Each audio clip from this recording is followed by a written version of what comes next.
안녕하십니까? 오늘은 혈압에 대해서 이야기하려고 합니다. 혈압이 왜 그렇게 중요할까요? 당신의 혈압은 얼마이십니까? 괜찮으신가요? 저는 한, 정확히 기억은 안 나는데요. 한 5년에서 10년 전에 고혈압이라는 소견을 들었습니다. 근데 뭐 솔직히 고혈압이 뭔지도 몰랐어요. 아니, 그냥 뭐 높을 고자 써서 혈압이 좀 올라간 것 같다. 그냥 그런 정도만 알았죠. 뭐 고혈압이 있어가지고 제가 이렇게 신장병 말기까지 오게 될 줄은 진짜 꿈에도 생각 못 했습니다. 아무튼 고혈압은 저한테 있어서만큼은 굉장히 무서운 거죠. 무서운 병입니다. 자, 오늘은 이야기해 드릴 것은 안전혈압에 대해서 이야기하려고 합니다. 아니, 고혈압도 아니고, 정상혈압도 아니고, 저혈압도 아니고, 안전혈압은 또 뭐냐. 자, 이제 안전혈압에 대해서 설명드릴게요.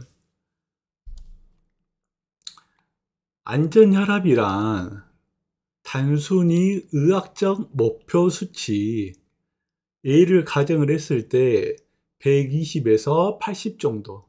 수축기가 120이고, 이항기 혈압이 80을 따르는 것이 아니라, 투석을 받지 않는 말기 신장병 4기 또는 5기 환자가 투석 시점을 최대한 늦추고 생존 기간을 연장하기 위해 현실적으로 유지해야 하는 생존 혈압을 의미한다.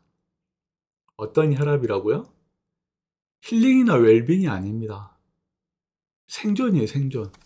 그러니까 안전 혈압을 한다라는 것은 어떤 뭐 건강을 위해서 이런 개념보다는 생존을 위해서 목숨을 유지하기 위해서 이런 좀 급박하고 절실한 상황이 의미한다는 것이죠.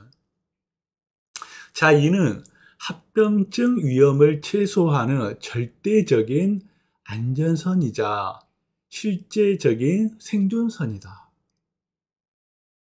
이게 안전하면서도 어떤 목숨을 생존할 수 있는 선이라는 거죠.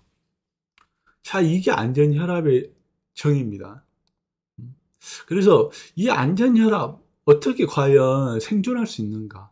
내가 고혈압이고, 내가 신장병 환자인데, 혈압이 약을 복용을 하고, 또 약을 증량을 했음에도 불구하고, 혈압이 잡히지 않는데, 어떻게 안전혈압을 만들 수 있는지, 이제 한번 들여다보시기 바라겠습니다.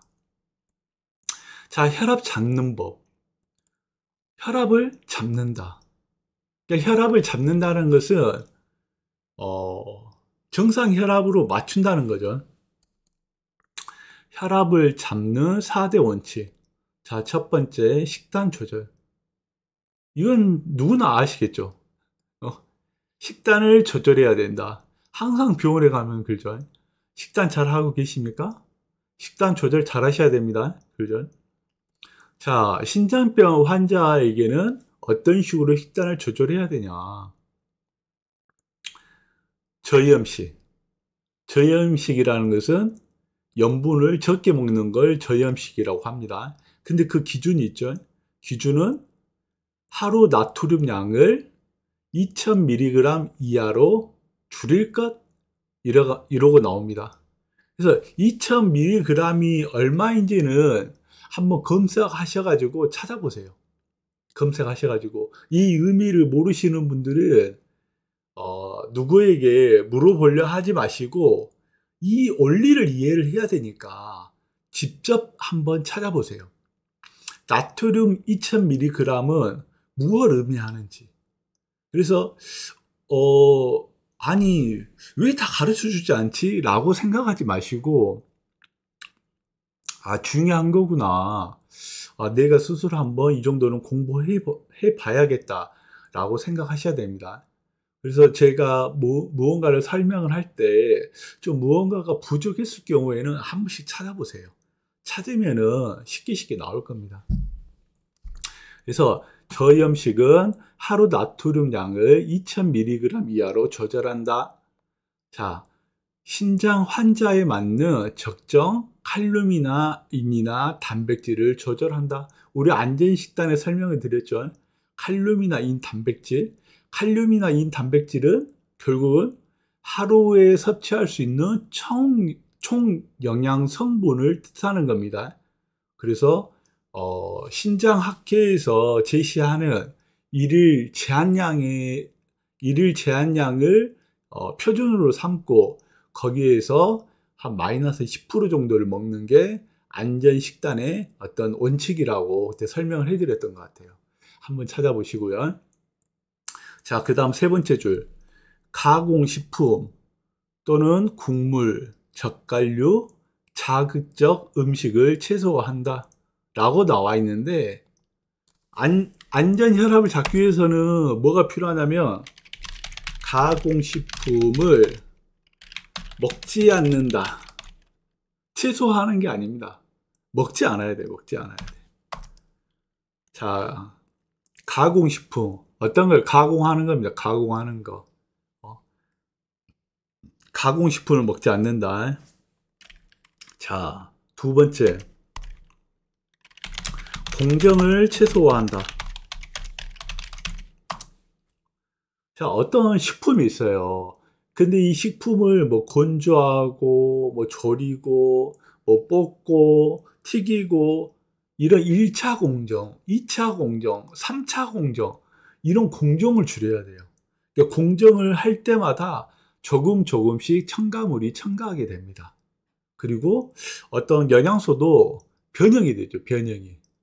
그래서 신장병 환자는 결국은 필터를 얼마나 더 아끼냐, 그런 차이기 때문에 최소한의 공정으로 들어가는 식재료를 먹는 게 좋습니다. 예를 들어서 그거죠. 뭐 당근을 절여볼까요? 당근을 볶아서 뭐 어떻게 먹어볼까요? 그런 개념보다는 그냥 당근을 익혀서 먹는 겁니다. 그냥 익히기만 하면 되는 거죠. 굳이 그걸 요리하고 뭐 어떻게 뭐 특별히 어떤 맛을 첨가하려고 노력하면 안 된다는 거죠. 언제부터요? 4기에서 5기부터. 특히 5기는 더욱더 더 그런 거 하시면 안 되죠. 그래서 저 같은 경우는 거의 요리를 먹지 않거든요. 그냥 있는 재료를 익히냐 안 익히냐 이 차이예요. 익히냐 안 익히냐. 제가 먹는 거 예를 들어서 뭐 양배추라든가 당근이라든가 브로콜리라든가 이게 생으로 먹으면 좀 힘들죠. 그래서 그냥 익힐 뿐입니다. 익힐 뿐이에요. 그냥 이거를 뭐 요리를 하고 그러질 않습니다. 요리를 하면 공정을 추가를 해야 되고 맛을 내기 위해서는 첨가물을 추가를 해야 됩니다. 자, 그렇다는 것은 신장이라는 필터에 어떤 부담을 주게 되는 행위라는 것이죠. 그래서 오기 자체는 내가 투석을 하냐 안 하냐의 어떤 그런 임계점, 한계점이 있기 때문에 이러한 공정이라든가 이러한 첨가물을 최소화시키는 게 아니라 아예 금한다 라고 보시면 될 것 같습니다. 자, 그 다음 운동 활동. 자, 혈압을 잡는 4대 원칙 중에서 운동 활동. 두 번째, 유산소. 자, 유산소는 걷는다든가 달리기라든가 등산이라든가 매일 30분에서 60분 실시한다라고 나와 있죠. 자, 근데 이제 여기서 또 추가를 하자면은 걷기만 해서는 안 돼요.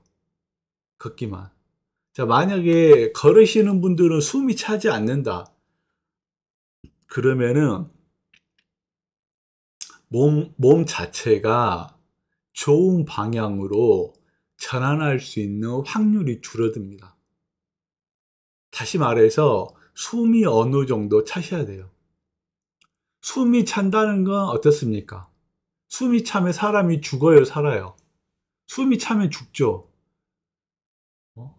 근데 이제 적당히 숨이 차게 되면 몸에서 반응을 하기 시작합니다. 야, 숨이 찰 정도로 어떤 운동량이 세졌는데, 운동 강도가 세지고, 운동량이 늘어난 것 같아. 자, 심장, 박동 좀 더 늘려가지고, 혈액을 좀 더 쏴야 될 것 같아. 혈류를 좀 늘려보자. 어떤 이러한 원리가 발생이 됩니다. 그러니까 어떻게 돼요? 순환이 잘 되겠죠, 순환이. 자, 순환이 잘 되면 어떻습니까? 막혀있던 혈관이 뚫리게 되죠. 자, 막혀있던 혈관이 뚫리게 되면, 혈관만 뚫리나요? 미세혈관도 뚫리겠죠. 자, 미세혈관이 뚫린다는 것은 뭘 의미할까요? 전체 순환이 좋아진다는 개념입니다. 그래서 우리가 운동을 할 때 요즘 트렌드 자체가 존2 그러잖아요. 존2라는 말은 뭐냐면 편안한 상태에서 상대방과 대화할 수 있는 상태에서 어떤 운동을 실시하는 걸 존2라고 합니다. 자, 하지만 이 존2의 의미는 뭐냐면은 내가 오늘 좀 숨차게 걸었어요. 숨차게 걸었어. 근데 이 숨이 차게 계속 걸었더니 내일도 숨이 차게 걷고 일주일 내내 숨이 차게 걸고 한 달 내내 숨이 차게 걸었더니 어느 날 갑자기 똑같은 거리와 똑같은 강도임에도 불구하고 숨이 덜 차게 돼요. 그게 바로 존2로 등극이 되는 겁니다. 다시 말해서 천천히 걸어서 존2가 된다는 개념이 아니고요. 내가 숨차게, 내가 좀 더 힘들게 걸었더니 그 힘듦 자체를 뛰어넘어서 편안해진 상태가 존2가 된다라는 개념입니다. 이거 이해 못하시면 또 공부 한번 해보셔야 됩니다. 내가 운동을 어떻게 하고 있는지 파악을 하셔야 된다는 거죠. 자, 그 다음 신체 조건에 맞는 맨몸 운동 및 스트레칭을 병행해야 된다. 자, 왜 맨몸 운동을 하라고 하는 걸까요?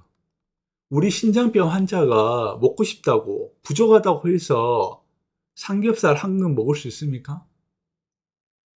돼지갈비 3인분, 4인분 먹을 수 있습니까? 남이 사준다 하더라도 먹을 수 있습니까? 못 먹죠. 왜냐? 먹게 되면 본 수치가 상승하면서 단백뇨가 증가하고 단백뇨가 증가한다는 것은 신장의 사구체 혈관들이 터져 나가기 시작한다는 뜻이죠. 자, 사구체 혈관이 터져 나가면 어떻게 돼요? 구멍이 벌어지면서 단백뇨가 과다 배출이 되고 신장 기능이 떨어져서 결국은 사구체 여과율이 저하되겠죠.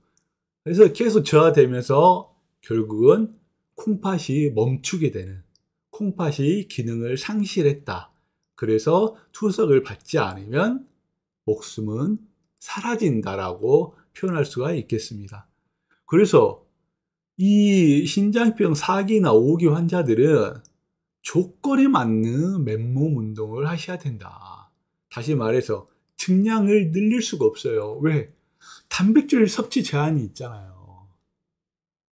단백질을 적게 먹을 수밖에 없는데 어떻게 100kg, 어떻게 150kg를 들읍니까? 이론적으로 들을 수가 없죠. 그러니까 신장병 4기에서 5기 환자는 몸을 거대히 만들 수 없다라는 이론적인 논리가 성립이 되는 것이죠. 왜? 내가 단백질을 사 먹을 수가 없어서 못 먹는 게 아니고 단백질을 먹게 되면 콩팥이 망가지니까 최소한의 단백질을 먹을 수밖에 없다라는 겁니다. 그래서 이제 여기 나오죠. 신체 조건에 맞는 맨몸 운동을 하셔라.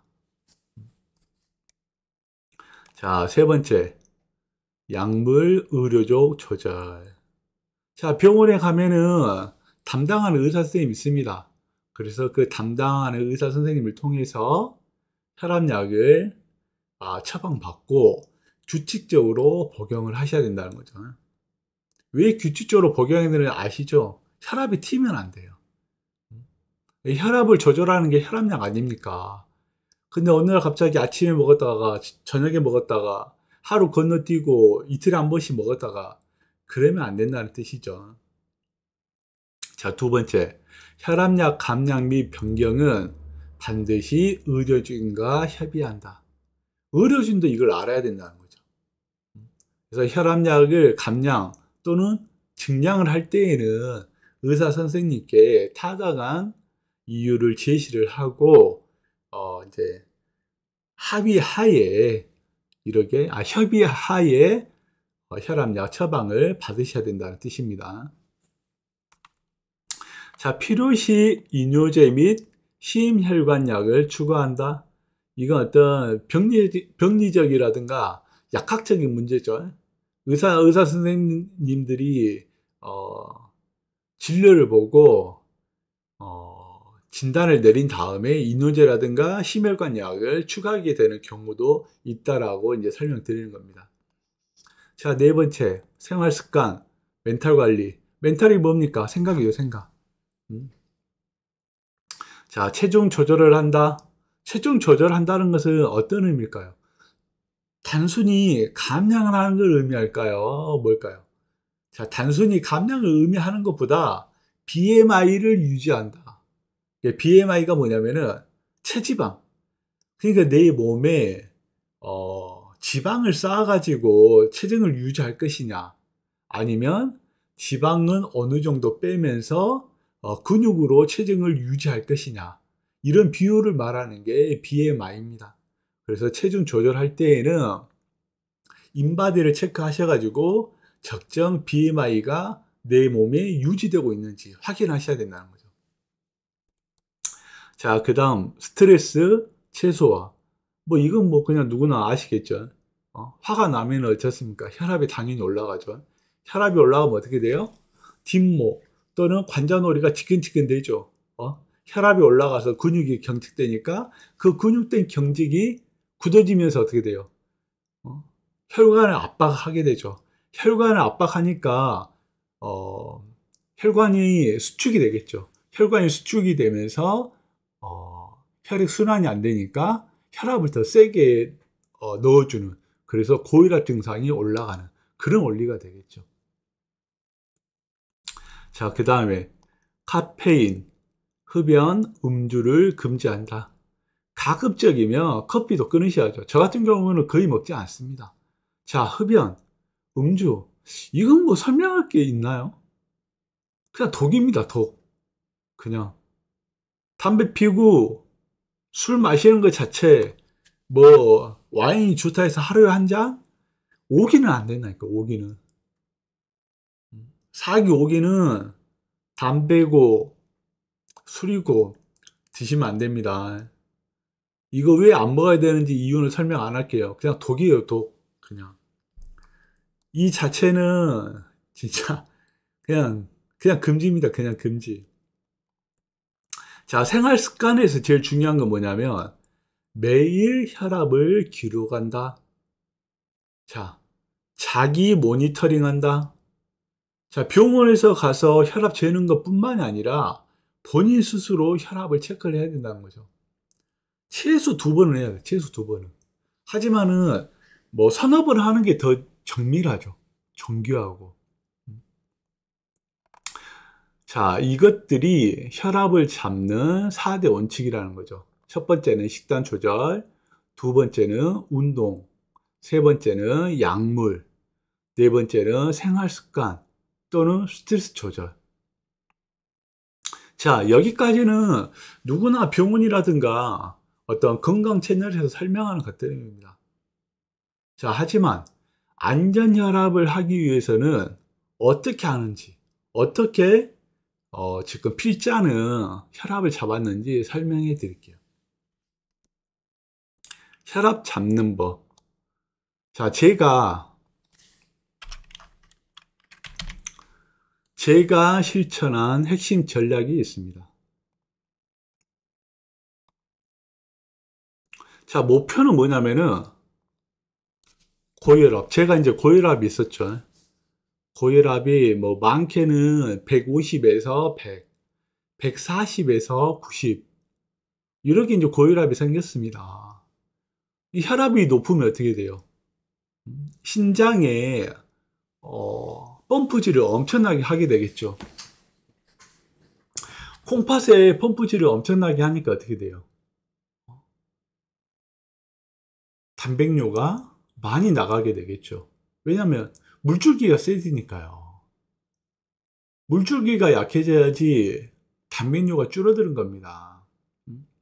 근데 이제 고혈압 환자들은 물줄기가 세지니까, 혈류가 세지니까, 신장 혈류가 세지니까 당연히 단백뇨 수치가 올라가면서 어떻게 된다? 콩팥 기능이 저하된다. 그래서 사구체 여과율이 떨어진다라고 보시면 됩니다. 근데 이제 아까쯤에 그 혈압을 잡는 4대 원칙을 설명을 해드렸지만 이것 가지고는 부족하다. 나는 이렇게 했음에도 혈압이 떨어지지 않는다. 자, 그러면 어떻게 하면은 혈압을 더 떨어뜨릴 수가 있는가 이제 생각하게 되는 거죠. 자, 정답은 정답. 답은 뭐예요? 내가 지금 고혈압을 갖고 있는데 이 고혈압에 머무른 시간을 최소화시켜보자. 어떨 때, 어?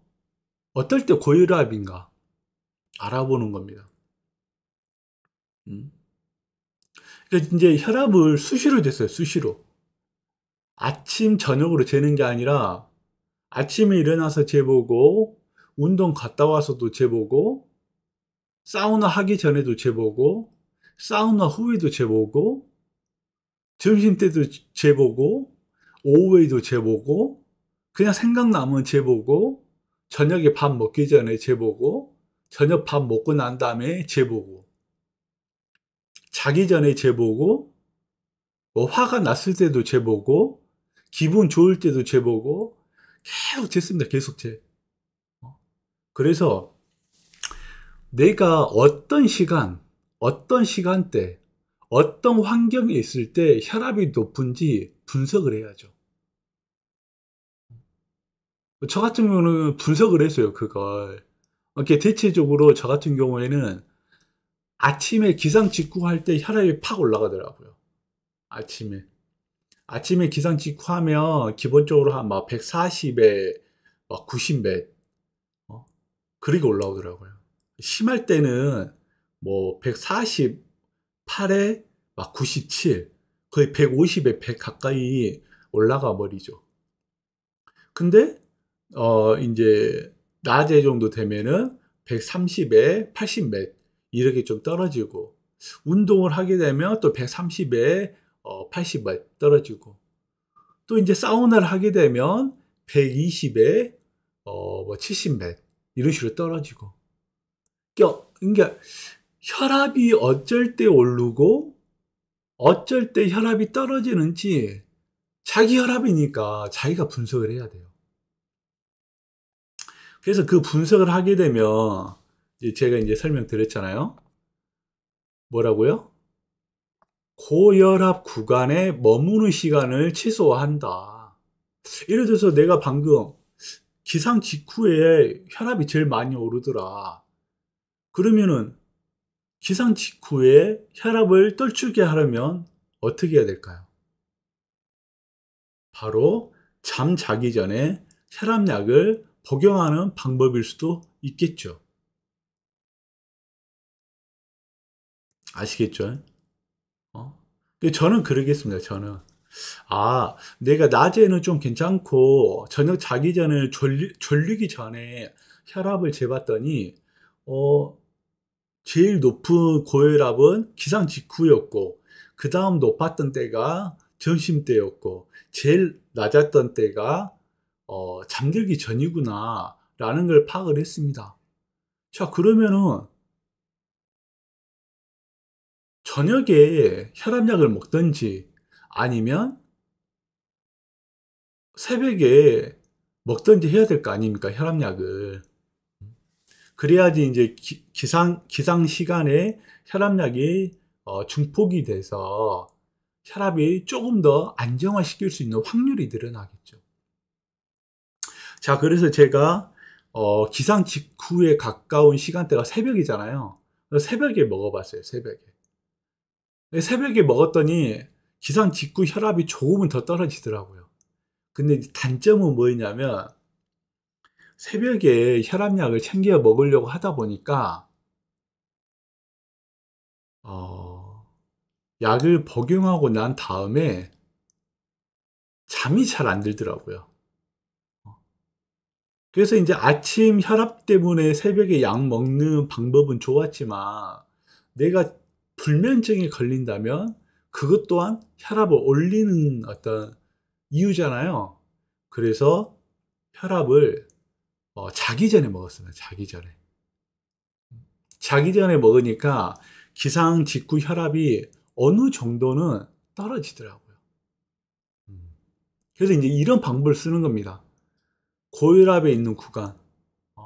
그래서 이제 기상 직후에 조금 떨치고, 운동을 하니까 혈압이 낮아졌다는 어떤 확신이 드니까 운동을 오후나 저녁에 하는 게 아니라 기상 직후에 스트레치 끝나면은 운동하러 갑니다.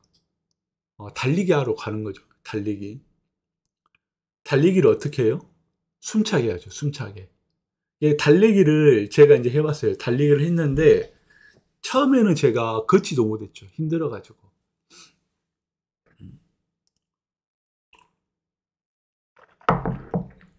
막 숨도 차고 힘들고 뛸 수 있는 어떤 체력도 안 되고.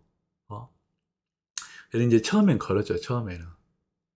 처음에는 걸었더니 또 혈압이 또 어느 정도 떨어지더라고요. 근데 이제 그게 계속 지속이 되다 보니까 혈압이 또 조금 오르기 시작하더라고요. 이게 힘이 안 되니까. 어. 그래서 그 다음은 빠른 걸음을 걷기 시작을 했고, 빠른 걸음이 익숙해지다 보니까 이제 종종 걸음으로 뛰기 시작합니다. 남이 보면 웃기죠. 이게 뛰는 것도 아니고 걷는 것도 아닌 그런 형태. 근데 그마저도 어, 저한테는 굉장히 힘들었다는 거죠. 그 종종 걸음으로 뛰는 것 자체도. 음. 근데 그렇게 뛰니까 어떻게 돼요? 땀을 흘릴 수밖에 없죠. 왜? 다른 사람이 봤을 때는 저게 운동이 될까 할 정도로 천천히 뛰고 있지만 신장병 환자한테는 엄청나게 힘들었다는 뜻입니다. 처음에 시작할 때에는.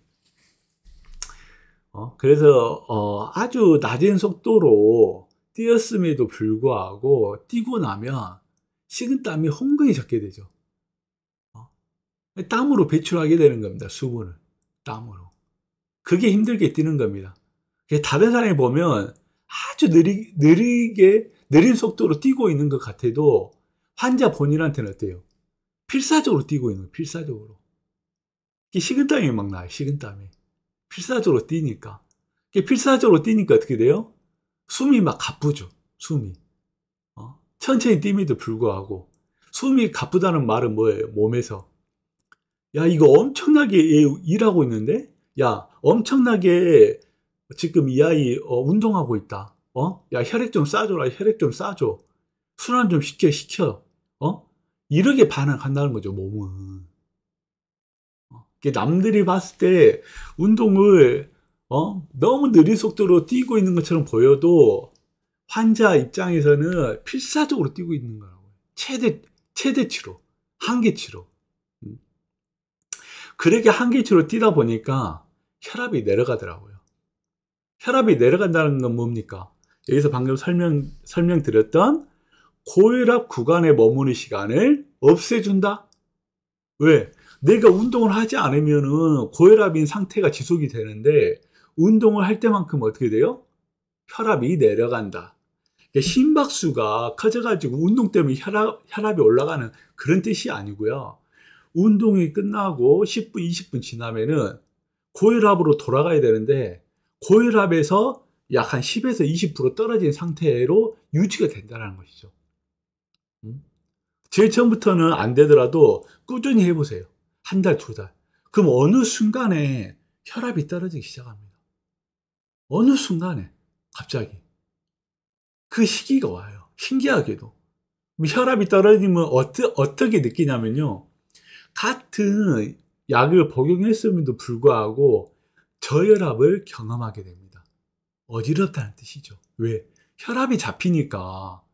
혈압이 잡히니까 똑같은 혈압약을 먹었는데 그 혈압약이 세게 느껴지는 거죠. 그래서 그때 선생님께 말씀드리고 혈압약을 감량을 하겠다고 말씀드리는 겁니다. 왜? 이제 본인이 느끼니까 본인이 저혈압으로 인한 어지럼증을 느끼기 시작을 하니까. 왜? 운동량은 점점 강해지는데 혈압약은 똑같아. 근데 어느 날 갑자기 머리가 어지러질하고 좀 쓰러진다, 좀 주저앉는다 이런 느낌이 들어요. 그러면 그럴 때 혈압을 재게 되면은 원래는 제가 그랬잖아요. 150대 100까지 올라갔던 적이 있다고 혈압이. 그리고 약을 먹고 130 후반에서 80대 후반, 90 막 이렇게 나왔었는데 운동을 그런 식으로 계속 하고 고혈압이었던 그런 시간을 줄였더니 어느 날 갑자기 저혈압에 관한 어지럼증이 발생을 하면서 혈압을 재봤더니 어떻게 돼요? 110에 70, 100에 60대라는 처음 보는 수치가 나오는 거죠. 아, 그렇구나. 이게 바로 혈압이 잡히는 과정이구나. 근데 이제 그런 것들이 한 번만 나오는 게 아닙니다. 혈압약을 감량하기 전까지 혈압이 잡히기 시작을 하면 이렇게 혈압이 떨어지면서 어지럼증이 생기는 빈도가 점점 강해져요. 아, 이제 혈압이 내 몸에서 적응을 하고 있구나. 그래서 이제는 혈압약을 좀 줄여도 될 것 같은데 라는 그런 느낌이 오게 됩니다. 그러면 그때 병원에 가서 말씀드리면 되는 것이죠. 제가 이러이러한 상황이 있고 일상에서 혈압을 잰 기록을 보여드리면 됩니다. 이랬을 때 이런 느낌을 받았고 이래서 재봤더니 이런 식으로 낮게 나오더라 라고 설명해 드리면 되는 것이죠. 그래서 혈압 잡는 방법 중에 제가 실천한 핵심 전략은 고혈압 구간에 머무는 시간을 계속 없앤다. 어떻게? 운동을 하고 어떻게? 사우나를 하면서 사우나 할 때는 어떻게 돼요? 사람이 노곤해지죠. 노곤해지니까 어떻게 돼요? 혈압이 올라갑니까? 아니죠. 따뜻해지잖아요. 따뜻해지니까 당연히 혈압이 떨어질 수밖에 없죠. 우리 예전에 이거 생각나세요? 우리가 배가 아프면은 뭐 부모님이나 할머님이 어떻게 해주세요? 배를 막 문질러 주죠. 어? 그럼 배가 대부분 낫잖아요. 그럼 그 원리가, 의학적인 원리가 어떻게 되냐면은 배를 손바닥으로 문질러 주잖아요. 배를. 그러면 백가죽과 손가죽이 마찰을 일으킵니다. 마찰을 일으키니까 어떻게 돼요? 따뜻해지죠. 그 피부가. 그 피부가 따뜻해지니까 혈관들이 확장이 되는 겁니다. 혈관들이. 혈관이 확장되니까 어떻게 돼요? 차가웠던 복부가, 차가웠던 백가죽이 따뜻해지기 시작하면서 순환이 되는 어떤 그런 원리가 발생이 된다는 것이죠. 그러니까 일시적으로 배에서 오는 통증이 감소가 된다는 걸 의미합니다. 그러니까 결국은 혈관이 확장이 되면서 통증이 사라지는 것처럼 사우나도 마찬가지입니다. 사우나라든가 반신욕을 하시게 되면 어떻게 돼요? 혈관이 확장을 하면서 순환이 빨리 되죠. 순환이 빨리 되고 혈관이 확장이 되니까 혈압이 낮아지게 되는 것입니다. 혈압이 낮아진다는 것은 어떻게 돼요? 고혈압 시간을 없앤다는 뜻이죠. 그러니까 내가 고혈압을 갖고 있어도 운동을 오래 해요. 내가 고혈압을 갖고 있으면서 사우나를 어느 정도 할 수 있는 만큼 해봐요. 그럼 어떻게 돼요? 고혈압에 머무는 시간을 점점 최소화할 수 있다는 것이죠. 그게 핵심이었습니다. 그게. 아까 제가 말씀드린 병원에서 말하는 혈압을 내리는 수칙과 그거하고는 별개로 어떻게 하면 혈압을 더 낮출 것이냐 라는 데에서 생각해낸 결론이라는 것이죠. 자, 그래서 실제 실천했던 방법은 고혈압이 되는 원인을 파악을 하고 원인별로 즉각 대처를 한다. 그러니까 내가 혈압을 하루에 막 2번만 재는 게 아니라 10번이고 5번이고 재가지고 잴 때마다 어떤 특정 뭐 때문에 혈압이 올라갔는지 파악을 한 다음에 그게 파악이 됐으면 그걸 해결하는 것이죠. 내가 화가 났으면 빨리 나를 진정시키고 그럼에도 불구하고 혈압이 올랐네 하면은 잠깐 짬을 내 가지고 살짝 뛴다든가 살짝 산책한다든가 살짝 운동한다든가 살짝 계단을 탄다든가 이런 식으로 혈압을 맞춘다는 것이죠. 자, 그래서 정상 혈압이 유지되는 시간을 늘리기 위해서 하루 수차례 혈압을 체크한 후 변화 패턴을 파악을 하고 즉시 생활 습관을 조정한다. 어때요? 이렇게 하면 혈압이 잡힐까요? 안 잡힐까요? 그게 중요한 게 아니라 혈압을 잡힐 수 있는 확률이 기하급수적으로 늘어난다는 뜻입니다. 이론적으로. 그래서 이론적으로는 100% 되는 거예요. 이론적으로. 그래서 당신의 혈압 또는 나의 혈압이 잡힐 수 있는 시간은 하루 내지 한 달이 아닙니다. 이것도 마찬가지로 꾸준히 했을 때 어떤 사람은 한 달 안에 혈압 변동이 올 수 있는 것이고 어떤 사람은 3개월에서 6개월 뒤에 어느 날 갑자기 저혈압성 빈혈 증상이 오면서 혈압이 잡혀 나가는 경험을 하실 수 있다라는 거죠. 그럼 그런 경험을 통해서 의사 선생님께 말씀드리고 혈압약을 감량할 수 있는 조건이 생긴다는 거죠. 이해 가십니까? 그래서 혈압약을 선택을 할 수가 있는 거예요.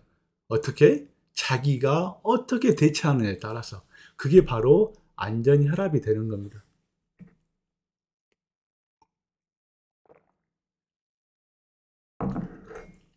그래서 단순히 혈압 수치 하나를 낮추는 것이 아니라 하루 평균 혈압 시간별 그래프 상에서 정상 또는 안전 구간을 체류 시간을 최대화하는 것을 목표로 한다.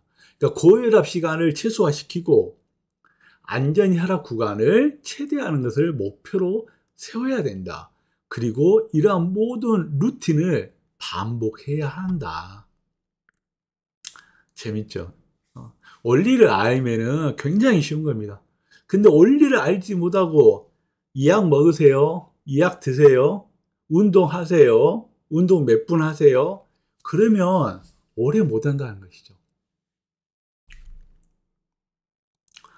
자, 이러한 방식의 임상적인 의미는 실제로 혈압의 평균성과 변동성, 고혈압 노출 시간이 심장이나 뇌 또는 콩팥, 합병증 생존율에 더 중요한 예측 인자임이 여러 논문에서도 확인된다. 입증이 됐다는 뜻입니다. 입증이. 자, 이제 다음 설명 봅시다.